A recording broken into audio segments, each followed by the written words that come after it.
5. Started running around karate chopping things with my father, like helping.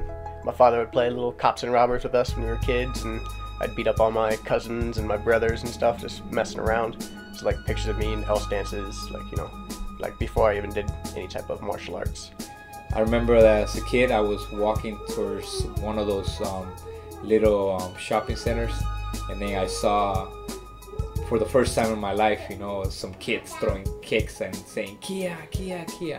And right off the back, I was about 8 years old, and it just called my attention. And we went back home, and I told my grandpa at the time, I said, you know what, I think I could do that. Would you allow me to, the opportunity to try it? And it was a go after that, you know what I mean? Once I started wrestling, especially my senior year, all I thought about was I want to be more of a martial artist, not just strictly Taekwondo or strictly a wrestler. I wanted to be known as, I mean, my whole concept of martial arts is I want to be a teacher. So I kind of influenced by wanting to learn everything so I can be the best teacher. Growing up in Guatemala, it had its good times, and it was kind of hard because I grew up pretty much by myself, just being raised by my grandpa at that time. And because of that, because I didn't have the father or mother figure, I had to, in a way, find in martial arts that emptiness, like to fulfill that emptiness inside of me and love the art. I mean, it just became a very, very big part of my life. Family-wise, my father, he was really push us in anything we did. He would drive me and my sister, he would be the one driving us to Mexico. I didn't have a coach in Taekwondo that would drive me stuff. And every once in a while, if it was like the whole team was going, sure, my coach would be there in my corner. But my dad, he was the one that flew us to Florida, paid for our trip to Florida. He paid for us to go to California and compete in these national events. It was all my dad that did that. Basically, my grandfather passed away, and after he passed away, pretty much I didn't have any more family in Guatemala. So I told my mother, I said, listen, it's either you send for me to come with you to the United States, or I'm just gonna be living on the streets. Los Angeles area is some very tough neighborhoods. So I guess for the most part, the place where I would do the most part of my sparring was on the streets. I had a fight lined up when I was at ASU, training inside the little gym inside the basketball court where no one was there. Having my friend Steph Copley punch me in the face with my hands down just so I could get used to it, stuff I didn't really know what I was doing, and fought in New Mexico. And after, doing that, left ASU, went back to Flagstaff. College wasn't for me anymore because I just wanted to fight. The doors opened up here in Vegas with rest in peace coach Sean Tompkins, that allowed me the opportunity to be part of his team. And man, what a great experience, and I thank him a lot because we were able to train with high level fighters and then take the sport to a different level. So around June 19th, right after my sister's graduation, I just left, dropped out of college. Luckily, 2 days before I moved to Vegas, I had my friend Troy call me up, and he was like, hey man, I'm moving to Vegas, I heard you were too, you want a roommate? And I was like, yes, I'd love that, So transferred my job to Vegas, and wrote history from there. Just been fighting from Vegas ever since.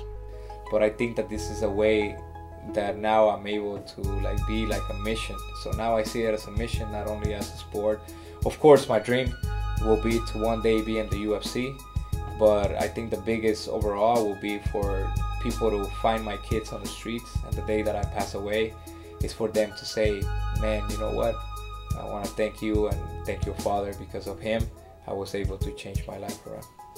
Well, most of my support has always come from my dad. My dad and mom always, he was the one that drove me to all the Taekwondo events and do anything. So any cousins, stuff like that, my Uncle Jeff all the time, and especially my girlfriend Ashley Torres. She always makes sure I get to the gym. All the time I'll be, playing Call of Duty or watching Dragon Ball Z, and I'll be like, look at the clock, it's 5 o'clock. I'm like, I can slide and go to, and she'll turn it off right in front of me, like, nope, gym time. I'm like, ugh. I want to thank Real Water, for being there for me and also allowing me the opportunity to stay hydrated to the fullest. Burritos Combat Arts Academy, Max Health Center, which has been one of my sponsors since day one. Vegas Royalty for giving me one of the best clothing here in Vegas. New Veras Energy, Extreme Core for giving me the strength and changing my whole body. Restaurante Guatemalteco El Santaneco, there's a Guatemalan restaurant, you know. MMA Latino for showcasing me more into the Latino community. Cascao Jiu-Jitsu for showing me how to do some crazy chokes, so maybe I had the opportunity to do in the fight. And also Fight Legion for also giving me the opportunity to get my name out there a lot more. And for many other more that are also, you know, help me, and all my training partners, and also the people who for one way or another look up to me. I want to thank you all, and I'm going to give you my best, and I'm just the beginning of my career, and I think that there's many other years for Ruthless to keep on getting down, and if this is my last fight, well, we just got it on tape, and it's been a well-enjoyed ride, and then my kids will be the ones to continue my legacy. So that's what I want to leave, the Morales legacy. The biggest sponsor I've had is the sponsor here, actually, Las Vegas Nutrition Center. They've been really helpful with anything. Really excited to have them sponsor me again this time around for my pro debut.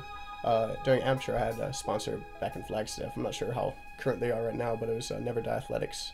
You'll see me with shorts every once in a while with the ND on it for Never Die. But now that I'm going to Laughlin, I got a ton of people, whether it be family members and cousins or friends and family I haven't seen in years, that keep contact with Facebook or Twitter, whatever it is.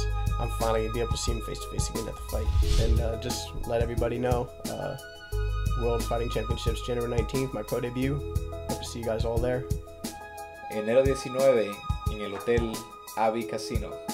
Estaré peleando para World Fighting Championships y espero que por favor ustedes lleguen y compren los tickets de $75, no los de 25, de 75, porque va a ser un show que ustedes van a esperar por mucho, van a platicar de ese show por muchos años en venir. Los espero allá. Gracias.